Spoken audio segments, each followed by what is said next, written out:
How's it going, folks? We had a bit of a slow day today where I spent a lot of time watching some tutorials. These two in particular from Metric and his masterclass on building his hacker's track, as well as a guide to how to use Shaperbox. I'm definitely underusing Shaperbox right now. I could definitely be doing more, but I gotta say that Metric tutorial, which is linked down below, is easily the most informative tutorial I've ever found on YouTube. I've complained a few times about YouTube University on this channel about how like so many of the videos are more built to grab your attention than they are to actually help you with problems and to help you learn. And I mean it when I say that this video has so much useful information in it. He has information I didn't realize about LFO tool that is also applicable to Shaperbox, about how it deals with other plugins and how the other plugins will create latency that will then throw off the timing of LFO tool, and you have to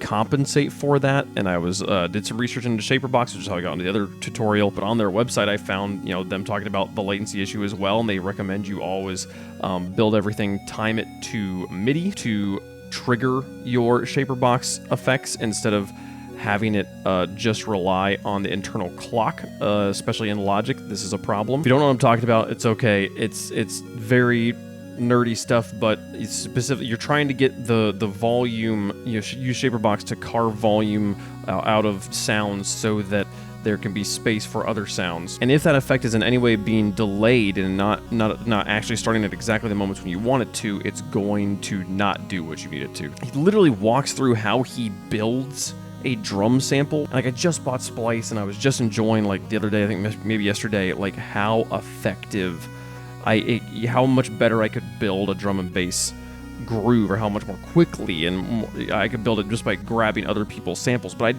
that rubbed against me the wrong way. I don't want to do that. I want to make my own. I want to know why I like the sounds I like and not just be copy and pasting things from other people. And so he has a great tutorial with, like, kind of using 4 different very basic synthesizers to engineer one snare drum. And I'm still only like 40 minutes into this tutorial. It's like an hour and a half long, so I'm definitely gonna kind of pace myself and like really get as much value out of it. But it was also a little bit intimidating to see just how much detail went into manufacturing this synthesized snare drum that ended up coming out and sounding pretty realistic. And then to get to the end and him being like, yeah, and so obviously this is like not fully finished, this is not done, like this is just kind of a rough draft, and I'm like, this would be the best snare drum I've ever made. So it is a little intimidating to see just how much detail goes into doing it well. But if you do it every day, which is what we're trying to do on this channel, you will get better at it and get faster at it. And he calls out in the video, like, if you just do this every time, you'll get really quick at it, and then you can really fine tune it yourself, But yeah, today was a day I spent a little bit of time messing around in the DAWs, but